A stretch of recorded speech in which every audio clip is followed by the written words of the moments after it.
Hi parents, my name is Diana Chen and I wanted to take an opportunity real quick to make a video to introduce you to my class. This is for pre-calculus parents for this spring, and I just wanted to show you a few resources that could help your child be successful in the course. One of those resources is a TI-83 graphing calculator. Many students already have these. If they don't have these, it would be a great idea to invest in one. These are useful for all of high school courses. They're usable on AP tests, and they're also great for college as well. So you can get these at local retailers, Target, Walmart. Cheapest I've seen is around $88. You can also purchase these on websites like eBay or Craigslist secondhand. One of the things that we do in pre-calculus that can be challenging at first for students is we do ask students to complete assessments like quizzes and tests, sometimes without the use of a graphing calculator. The first quiz, the one that's now in Power Schools, was a quiz that was done without a calculator. And some students didn't do too well in the first quiz. And one of the reasons that happen perhaps is because they're used to using quizzes on all math assessments, and we're asking them to learn the skills, and we teach those skills to do those problems without a calculator. Students get used to this after practice, but one of the ways to get better and better at it is to try all the homework problems without a calculator first, and then to ask questions in class if you aren't sure how to do the problems without a calculator. Some of those problems will just say, we're not going to ask you to do something this challenging on your quiz, so don't worry too much about it. Others of those problems will show them how to do those skills so that they are capable of doing them. Just please encourage your child to make sure they're asking questions prior to quizzes and tests so that they get the scores that they're capable of.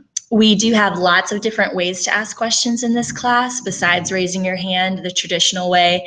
I walk around the class periodically asking groups if they have questions. I also have a student teacher, Mr. Dave, who's working with me, and they can ask him as well. We have smart lunches every Monday and Friday where students can ask questions, and we also work in groups so students can ask questions of each other. The last way that students can ask questions is by texting me through an app called Remind. And I'll put information below this video about how you can subscribe to this app so that you can also ask me questions through this if you'd like to. Every afternoon, I send home reminders about what homework assignments will be and reminders to study for tests and quizzes.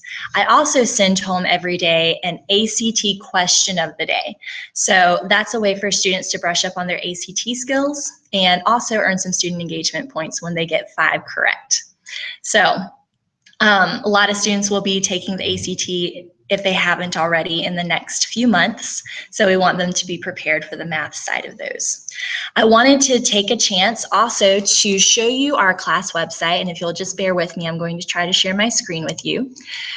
This website is called Blackboard, and Blackboard is a way that you can see all of the different things that we are doing in class and keep up with all of that. So one of the links is the unit schedules link, where you can look at a PDF of the homework assignments, when test and quiz days are. And again, that's under unit schedules. This one is incorrect right now because we had those snow days, but students updated this on their personal copy, and I also text them, like I said, the homework assignments every day, just in case they're a little bit confused by that. The next link, course documents, has links to tutor information if you're interested in that. We've got our student engagement rubric and the syllabus for the semester, which I'll go through in just a minute. This link here is the Unit 1 textbook. Students have the opportunity to either download and complete homework using the online textbook, or they can check out a textbook from the classroom if they'd like to take that home with them. As long as they return it by the end of the school year, they get to rent it for free. Otherwise, they will pay $65 for losing the textbook. So hopefully that won't happen. The third link is for our Prereq Double-Checks. This link allows us to see what prerequisite skills students are good to go on and which ones we need to emphasize. Students who are having trouble with prerequisite skills can look at the videos that are provided below each of the units and work on those skills prior to the unit so that they are confident going in. The fourth link is for my class notes, and you can see that there's a feed for all of our remind texts that I've sent out to students over the past few days since we've begun. So this one mentions yesterday's homework assignment, and then we also have the ACT question of the day that I sent home to them yesterday, and that many of your children responded to very well, as a matter of fact. We also have a link to the class notes, and you'll notice that notes from last semester are also up here. So students who like to work ahead or have a big test in AP class coming up or miss a day of class can always go and look at future notes if they need to, in addition to the notes that we already have. Another resource is the notes for other teachers' classes that you can also look at if you want a different perspective or just need another reminder of how to do things. So I mentioned going back and taking a look at the syllabus, which is under course documents. The syllabus outlines how students will earn their grades in this course. It also provides you with all of our email addresses if you need to get in touch with us. If you want to purchase a textbook, some parents like to do that. You can do that on Amazon using the information provided. Most students already have the supplies they need. I mentioned the graphing calculator. And here's how grades will be earned. Tests are 60% of the grade in honors math courses. If you're absent the day of a test, you're going to take the test in class the day you return. That way you're more likely to recall all the information on the test and be able to do well on it. Once students leave the classroom, they're not going to be allowed to come back and finish a test. And we don't provide extra time unless students have accommodations to be provided that extra time. Projects, we do have at least one project in this course that allows students to demonstrate mastery of the concepts outside of class. Quizzes are worth 30% of test grades, and same as tests, students who miss quizzes will take it in class the day they return. Homework, as we mentioned, is very important for doing well in math courses.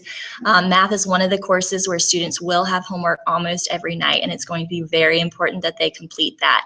While I don't check their homework every night, we do give them a homework quiz the day before the test, which allows them to use their homework that they've completed in their notebooks and copy down 4 answers to 4 questions along with the work. They have 15 minutes to complete this quiz. So students who do all their homework will have no trouble earning a 100 on this. Students who can master the material without doing their homework will earn a 100 on this if they can do it quickly. But it's also very important that students check those answers because I'm looking for 100% accuracy on this. Students have had the chance to ask questions, have had multiple days to do the homework if they need to, and should have all the work done in their notes.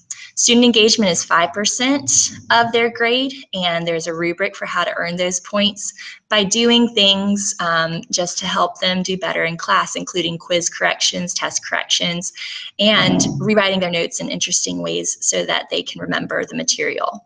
This semester, we do not have a state-made final exam, so the final is only worth 20% of the average, while the first and second quarters are worth 40% of the average. So that just gives you a pretty good overview of the course. If you have any questions, please feel free to email me at dchin@wcpss.net. And I really look forward to working with you all this semester. Again, any questions, anytime, please email me. And if you're able to come to meet the teacher night tomorrow night, I'll see you there.